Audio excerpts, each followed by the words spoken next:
할렐루야. 이 복된 새벽에 주님을 만나러 오신 모든 성도님들을 환영하고 축복합니다.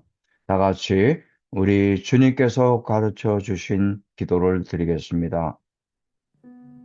하늘에 계신 우리 아버지, 아버지의 이름을 거룩하게 하시며 아버지의 나라가 오게 하시며 아버지의 뜻이 하늘에서와 같이 땅에서도 이루어지게 하소서. 오늘 우리에게 일용할 양식을 주시고 우리가 우리에게 잘못한 사람을 용서하여 준 것 같이 우리 죄를 용서하여 주시고 우리를 시험에 빠지지 않게 하시고 악에서 구하소서. 나라와 권능과 영광이 영원히 아버지의 것입니다. 아멘.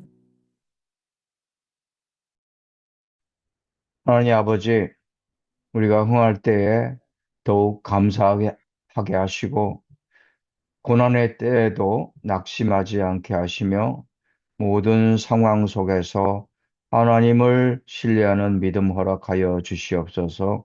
예수님 이름으로 기도드립니다. 아멘. 다 같이 찬송가 366장 찬송하겠습니다.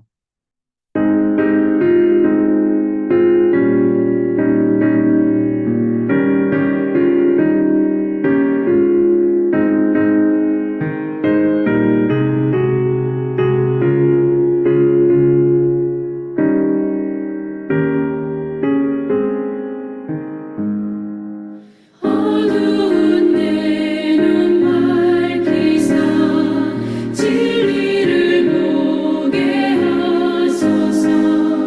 진리의 열쇠 내게 주사 장빛을 잡게 하소서. 기쁘신 뜻을 알고자 엎드려 기다리오니 내 눈을 뜨게 하소서. 성령이여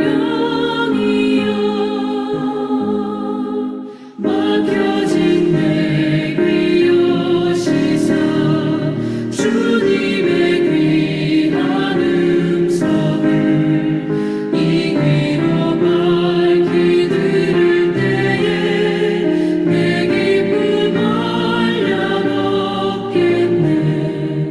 기쁘신 뜻을 알고자 엎드려 기다리오니 내 귀를 열어주소서. 성령이여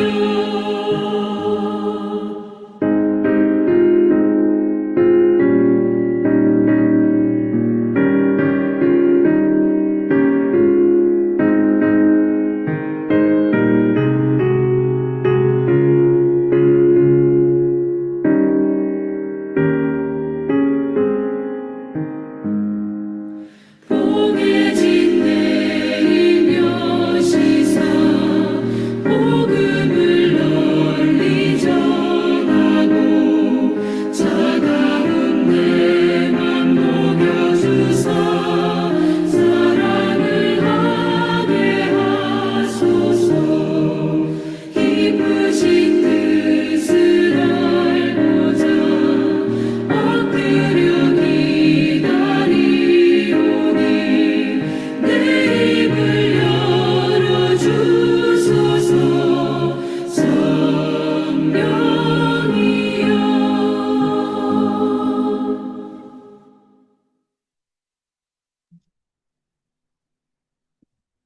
오늘 우리에게 주시는 하나님의 말씀은 창세기 41장 25절로 36절 말씀 되겠습니다. 요셉이 바로에게 아뢰되 바로의 꿈은 하나라. 하나님이 그가 하실 일을 바로에게 보이심이니이다. 7 좋은 암소는 7회요 7 좋은 이삭도 7회니 그 꿈은 하나라. 그 후에 올라온 파리하고 흉한 7소는 7년이요 동풍에 말라 속이 빈 7 이삭도 7회 흉년이니 내가 바로에게 이르기를 하나님이 그가 하실 일을 바로에게 보이신다 함이 이것이라. 온 애굽 땅에 7회 큰 풍년이 있겠고 후에 7회 흉년이 들므로 애굽 땅에 있던 풍년을 다 잊어버리게 되고 이 땅이 그 기근으로 망하리니 후에든 그 흉년이 너무 심함으로 이전 풍년을 이 땅에서 기억하지 못하게 되리이다. 바로께서 꿈을 2번 겹쳐 꾸신 것은 하나님이 이 일을 정하셨음이라. 하나님이 속히 행하시리니 이제 바로께서는 명철하고 지혜 있는 사람을 택하여 애굽 땅을 다스리게 하시고, 바로께서는 또 이같이 행하사 나라 안에 감독관들을 두어 그 7해 풍년에 애굽 땅의 5분의 1을 거두되 그들로 장차 올 풍년의 모든 곡물을 거두고 그 곡물을 바로의 손에 돌려 양식을 위하여 각 성읍에 쌓아두게 하소서. 이와 같이 그 곡물을 이 땅에 저장하여 애굽 땅에 임할 7해 흉년에 대비하시면 땅이 이 흉년으로 말미암아 망하지 아니하리이다. 아멘.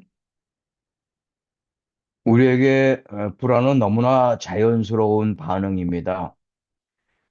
나를 지키면서 환경에 적응하기 위한 반응입니다.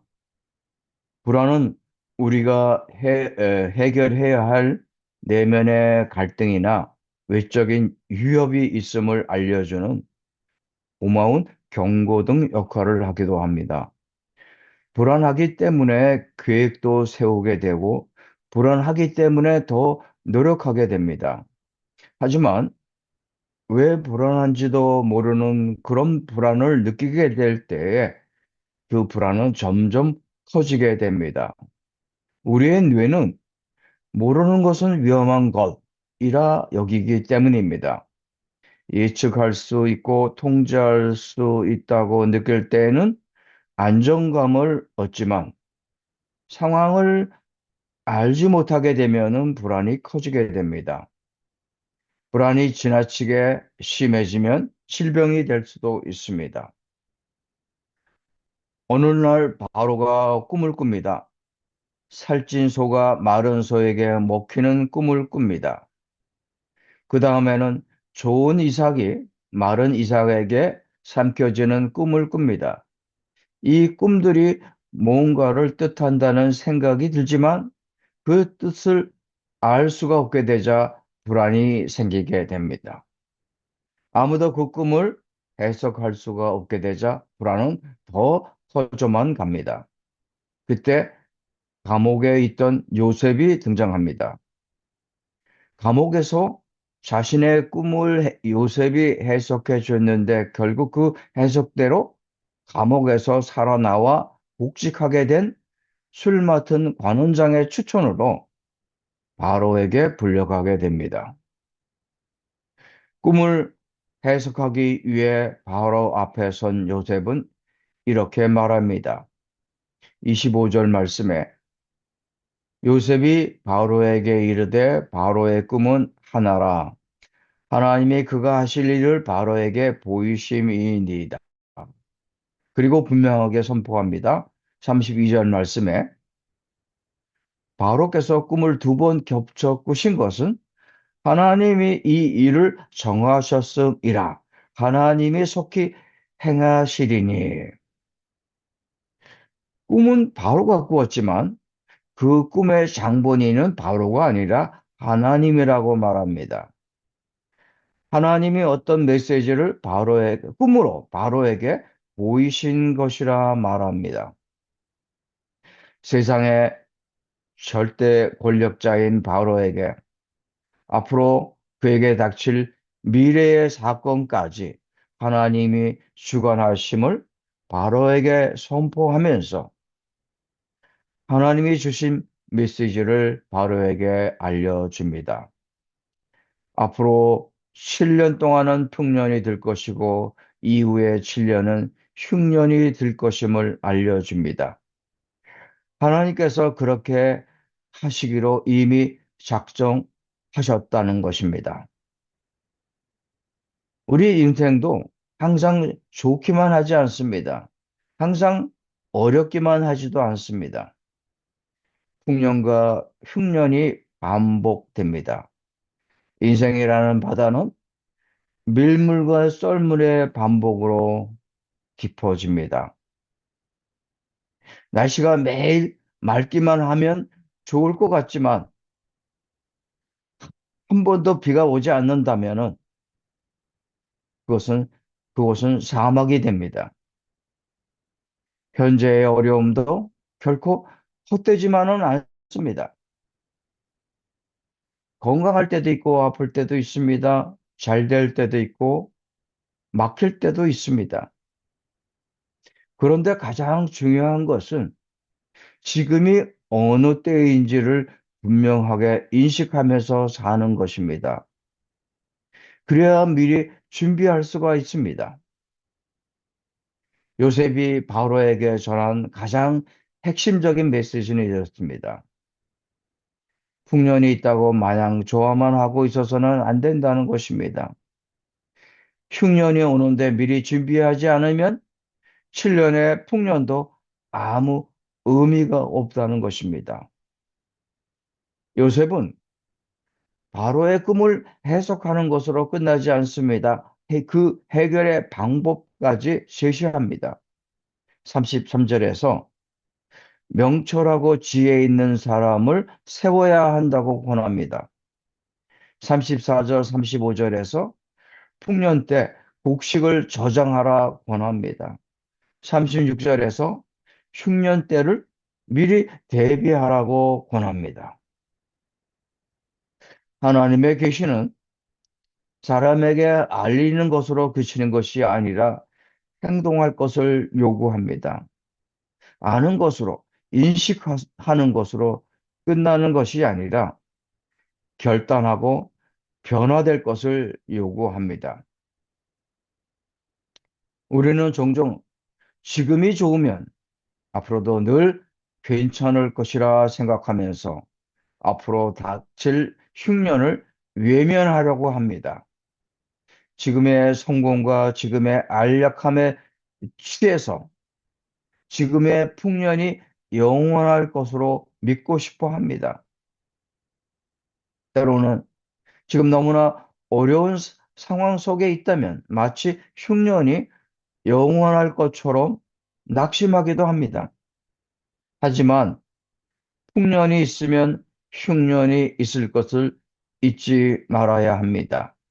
밀물이 있으면 썰물의 때도 있기 때문입니다. 우리 교회와 모든 성도님들이 이 시대에 요셉이 될 수 있기 바랍니다. 하나님의 뜻을 깨달아 하나님이 앞으로 하실 일들을 미리 보는 그런 요셉이 될 수 있기 바랍니다. 문제를 지적하는 것으로 그치지 않고 해결의 길을 열어주는 대안을 제시할 수 있기 바랍니다. 그래서 위기에 처한 세상과 이웃에게 소망의 길을 제시하는 명철하고 지혜 있는 인도자들이 될 수 있기를 축원드립니다. 다 함께 기도하겠습니다. 오늘 말씀을 통해 우리의 마음을 다시 한번 돌아볼 수 있기 바랍니다. 모든 일들이 순조롭게 잘 풀려가는 7년의 풍년 때에 하나님의 은혜를 잊지 않을 것과 우리에게 허락하신 모든 것을 나만을 위해 허비하지 않고 다가올 미래를 대비할 것과 이웃의 아픔을 위해 함께 나누는 지혜 가질 수 있기를 기도하겠습니다. 교회를 위해 기도하겠습니다. 우리 교회가 이 시대의 영적 저장고가 되어서 이 세상의 영적 기글과 흉년으로 고통받을 때 생명의 말씀을 나누면서 세상을 먹여 살리는 구원의 방주가 될 수 있기를 기도하겠습니다. 갈등과 문제만 지적하는 공동체가 아니라 하나님의 지혜로 해결책을 제시하면서 소망을 전하는 복된 교회가 될 수 있기를 기도하겠습니다. 마지막으로 환우들을 위해 기도하겠습니다. 육신의 질병으로 고통의 시간을 지나는 환우들을 위로하시고 속히 치유되고 회복될 수 있기를 기도하겠습니다. 치료의 과정 속에서도 낙심하지 않게 하시고 모든 질병에서 벗어나 건강함을 되찾을 수 있기를 기도하겠습니다.